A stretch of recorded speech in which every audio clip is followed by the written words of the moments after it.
Remember Colorado from postcards. Snowy slopes, smiling faces, clean air, and the quiet hum of the American dream. That was the promise. That was the brand. But reality doesn't always come with a filter.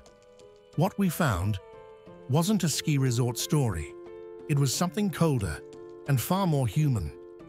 Behind those pine trees and luxury chalets lie sidewalks turned shelters, alleyways now neighborhoods, and campsites no one would dare vacation in.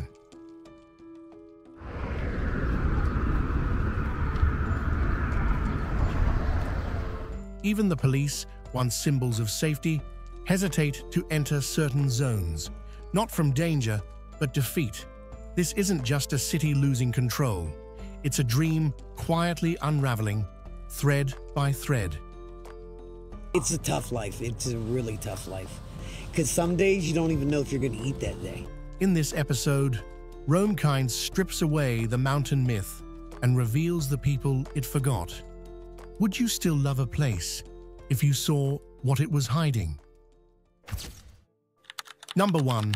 Dreams melt on frozen pavement. Let's set the scene. You arrive in Colorado, expecting crisp mountain air, backyard barbecues, porch swings, and what you find instead is something colder than the Rocky Mountains snow. Picture this: sidewalks lined with makeshift camps, tarps flapping in the wind, and a stark pendulum swing from American dream to harsh survival. How did we get here? Once, Colorado was a promised land.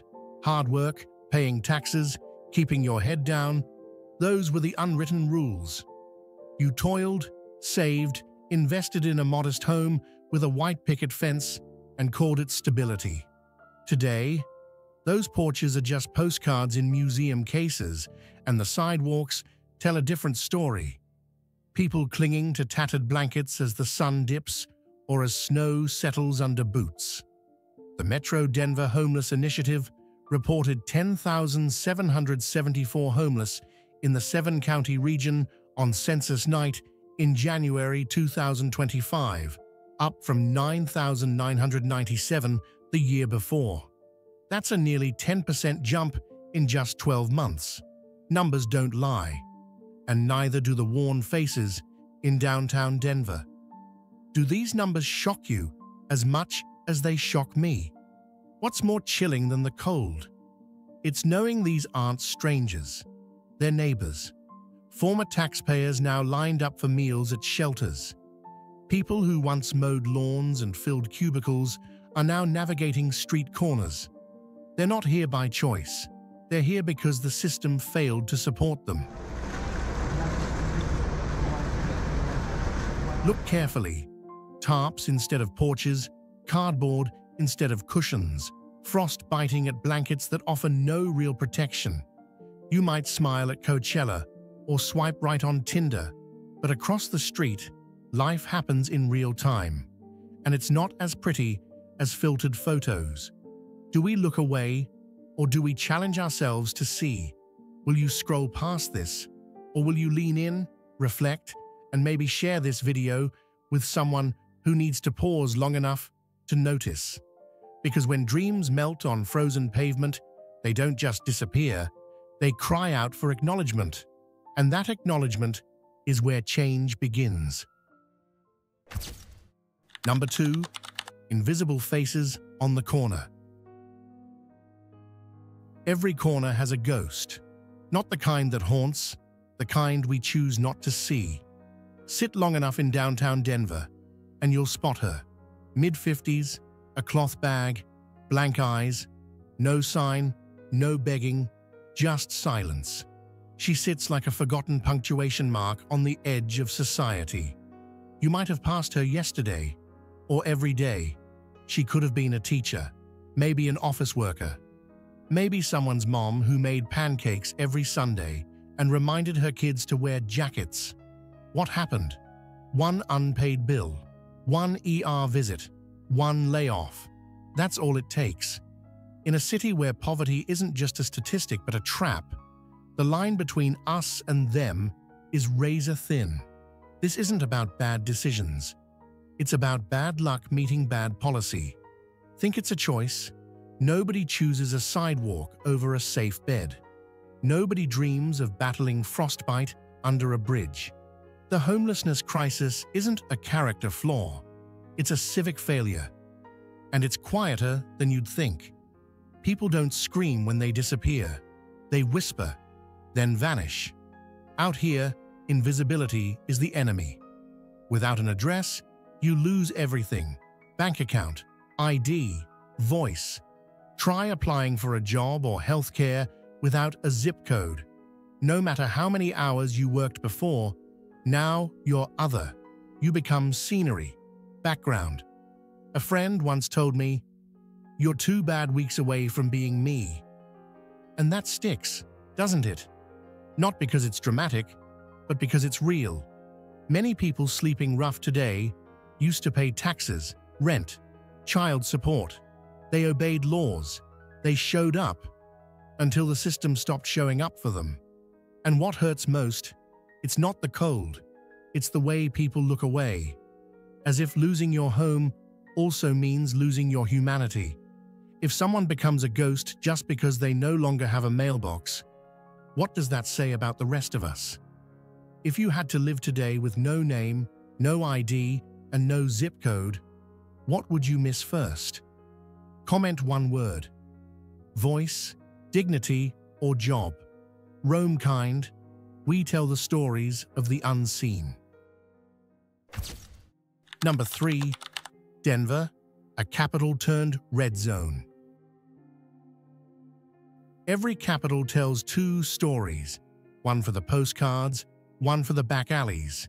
In Denver, those 2 have collided, and the headlines don't even blink.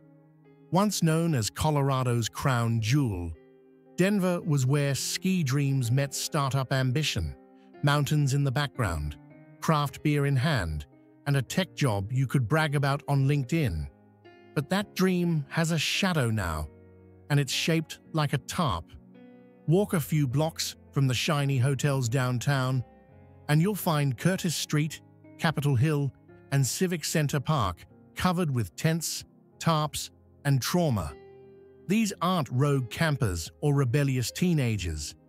They're people trying to stay alive, just a stone's throw from the very laws that forgot them. According to the latest point-in-time survey by Metro Denver Homeless Initiative, the 7-county metro area counted 10,774 unhoused people in January 2025. That's 777 more than the year before. Denver alone houses over 68% of that total. That's not a statistic. That's a city-sized refugee camp. And it shows. Some nights, the only lights downtown aren't from the skyline. They're from open fires, keeping fingers from frostbite. You hear people laugh sometimes. You also hear silence, the kind that settles in when the world stops looking. Behind every tent is a different story: a lost job, a medical bill, a divorce, a pandemic, a bad day that never ended. Yet somehow, all roads led to the same sidewalk. The irony? These camps sit right next to the state capitol. The building that signs bills for housing sits next to people who've lost theirs. It's not a metaphor. It's a block away. Denver didn't collapse overnight, but it is being redefined, block by block, corner by corner.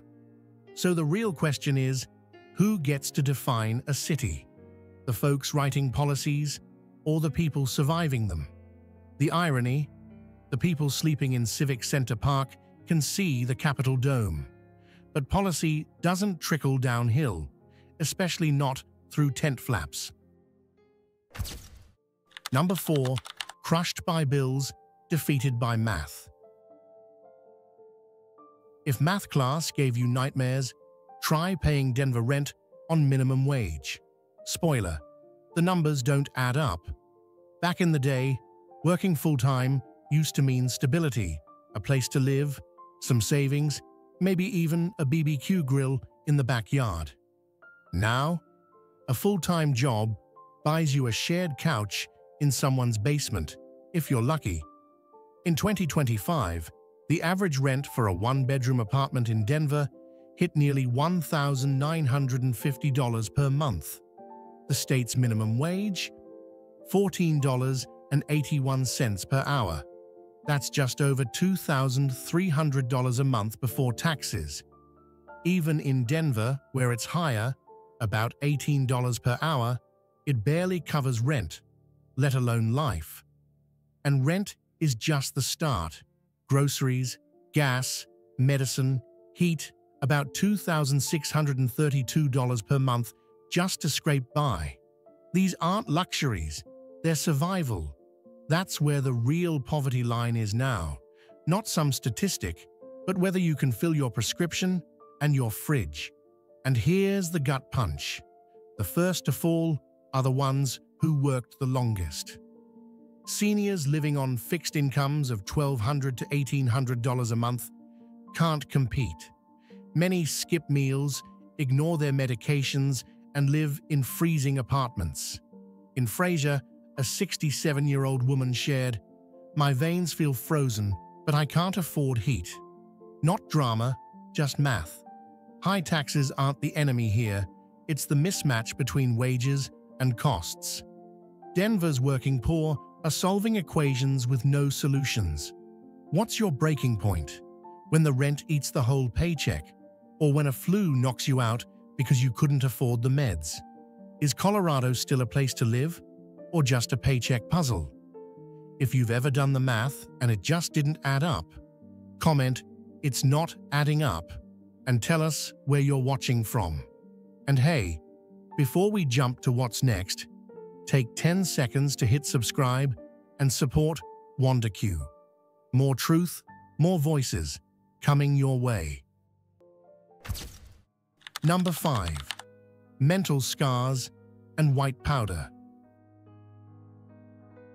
The mind can be a scarier place than any alleyway. And in Denver, some battles are fought not with fists, but with silence and pills. Walk through Denver at night, and you won't hear sirens. You'll hear sighs, whispered conversations with nobody, laughter with no joy behind it. It's not just about losing a home. It's about losing the inner compass that tells you who you are. More than 50% of the unhoused here live with severe mental health conditions, PTSD, anxiety, depression. Some were veterans. Some were survivors.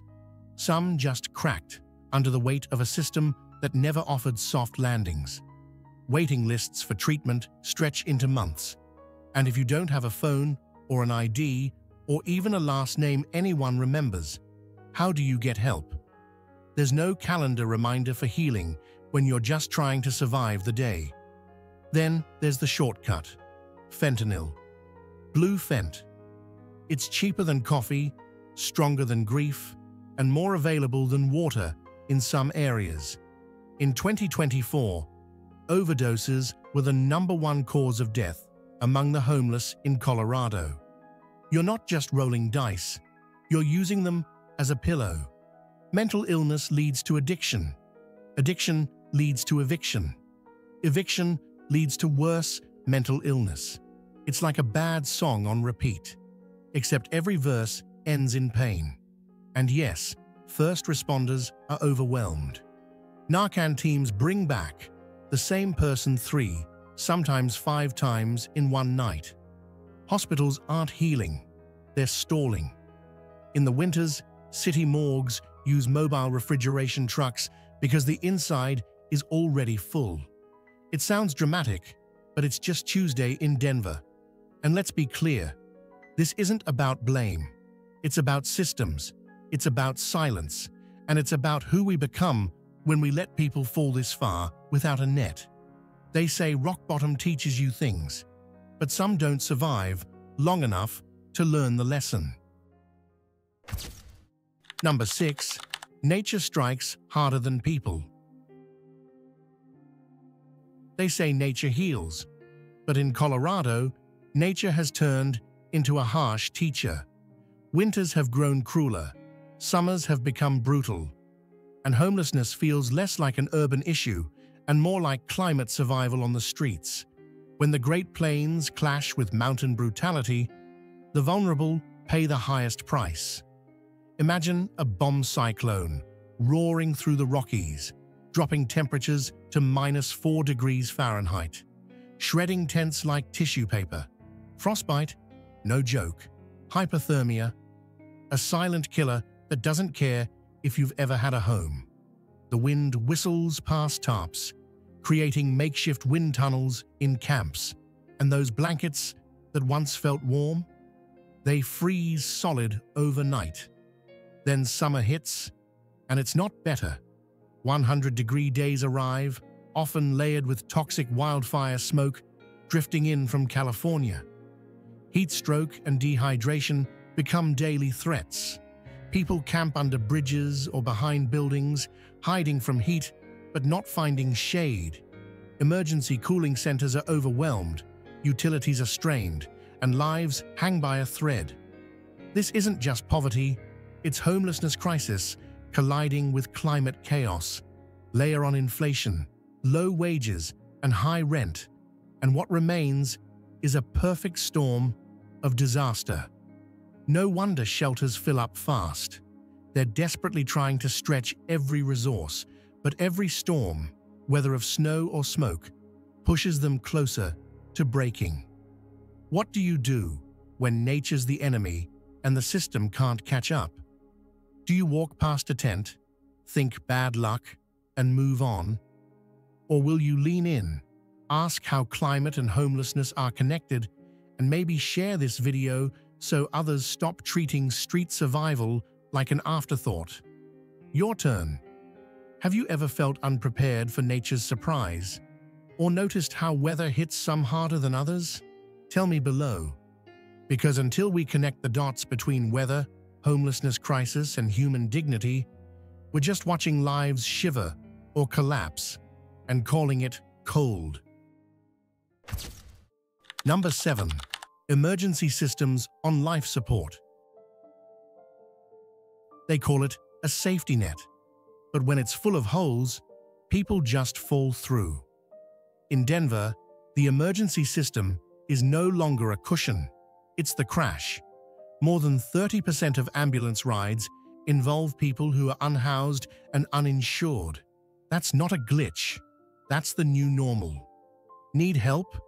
Call 911, but expect a wait. The STAR program, meant to handle mental health and street crises, received over 700 calls in its first 6 months. That's about 4 calls a day. For a city of over 700,000 people? Do the math. Hospitals are overwhelmed.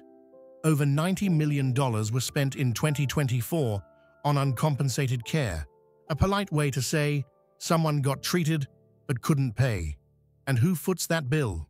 You guessed it, local taxpayers, which means cuts elsewhere. Libraries close early, public parks go dark, all while ER doors swing like revolving doors. Health workers are burnt out. 17% of EMTs and nurses in Denver left the field last year. You can't blame them. Would you want to work double shifts, get coughed on by 5 flu patients, then resuscitate the same person 3 times in one night? Speaking of which, meet Narcan. It's the unofficial MVP of street medicine. Some folks have been revived so often they joke about it. Dark humor, hiding deep exhaustion. The morgue isn't laughing, though. In winter, Denver sometimes uses mobile refrigeration trucks. That's not a metaphor. That's logistics. The homelessness crisis isn't just about housing. It's bleeding into health, emergency services, and everyday infrastructure. It's the quiet breakdown, the one we feel in longer ER waits and burnt-out nurses, even if we pretend it's not connected. And maybe that's the question. How long can we patch the system before the whole thing gives out? Can you really save people with a net that's already torn? Mobile morgues in winter. That's not fiction. That's Colorado logistics. Comment ice reality. If that line just froze you for a second, keep watching. The red tape we're about to show is colder than the snow. Number 8. Red tape kills reform. Welcome to the jungle, not of tents, but of paperwork. Because in Colorado, bureaucracy is faster at killing ideas than frostbite is at killing people. Remember House Bill 2112-71? Probably not, and that's the point. It was supposed to loosen zoning rules so cities could build more low-income housing, a lifeline on paper. But in reality, it's stuck behind permit delays, neighborhood objections, and environmental reviews that move slower than traffic on I-25. Meanwhile, people sleep in parking lots, and the system meant to help them is buried under red stamps and procedural dead ends.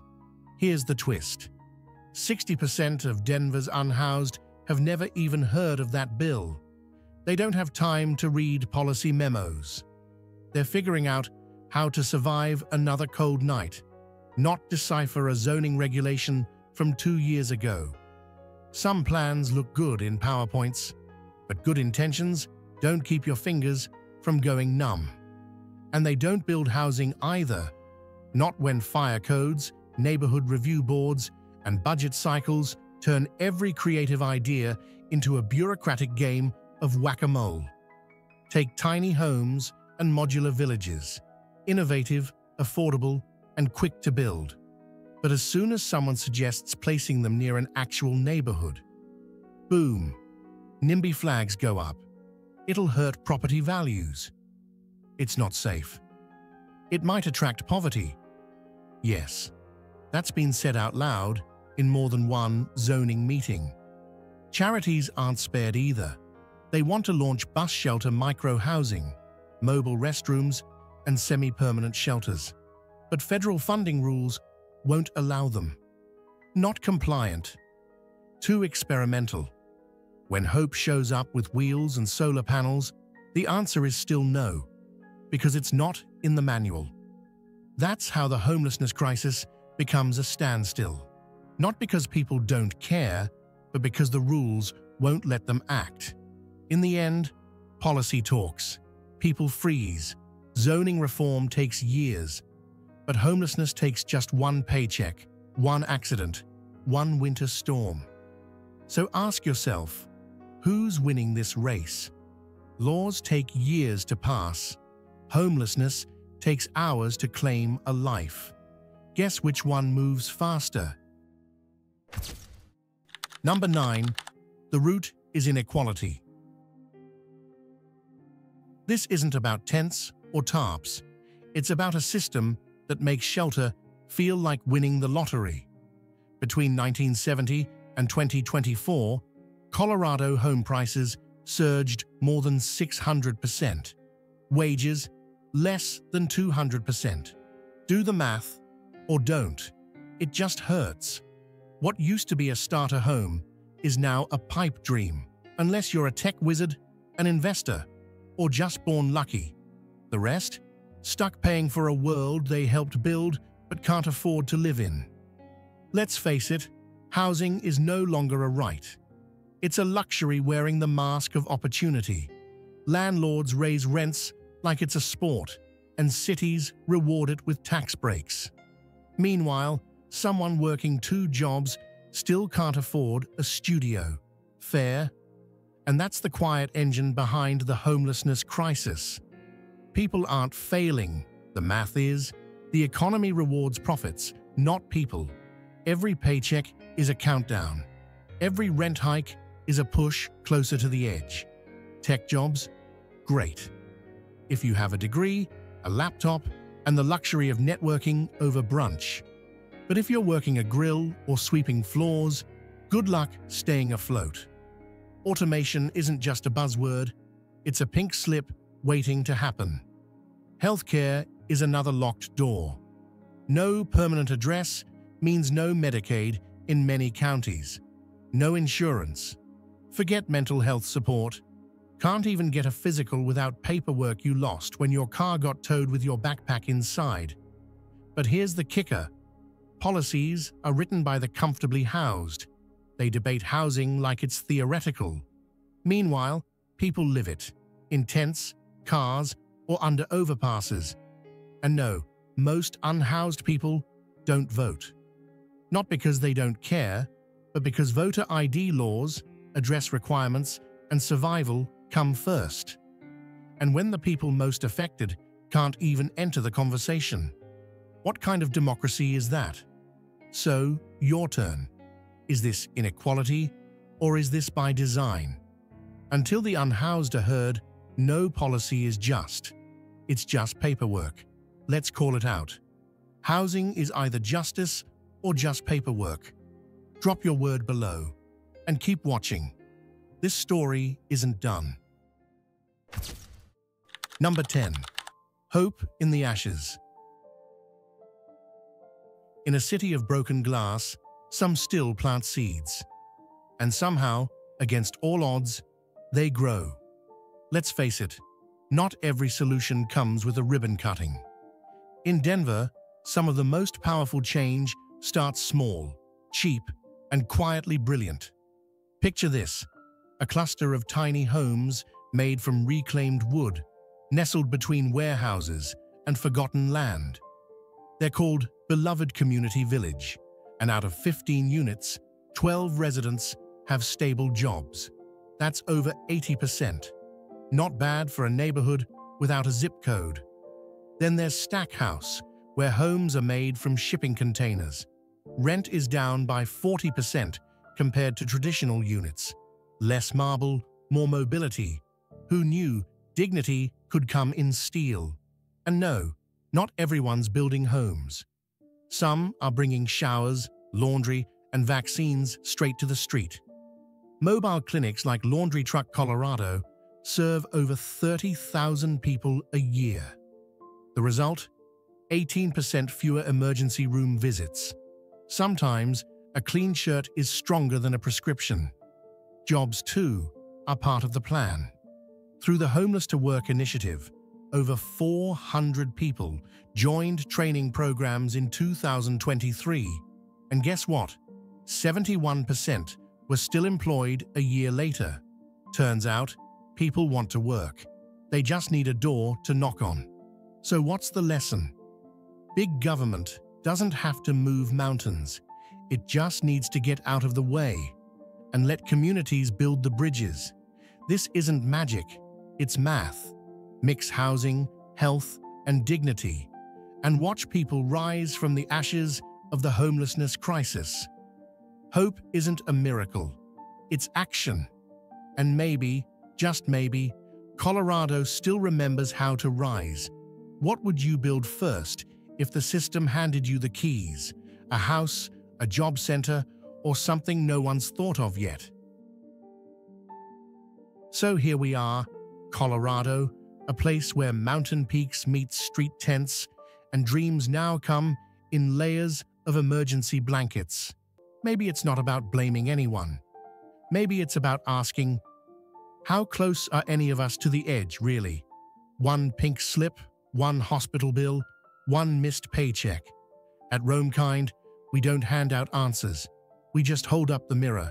You choose what to see.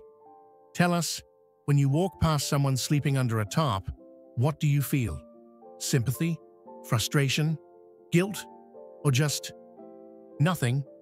Leave a comment, because sometimes the smallest conversations spark the biggest shifts.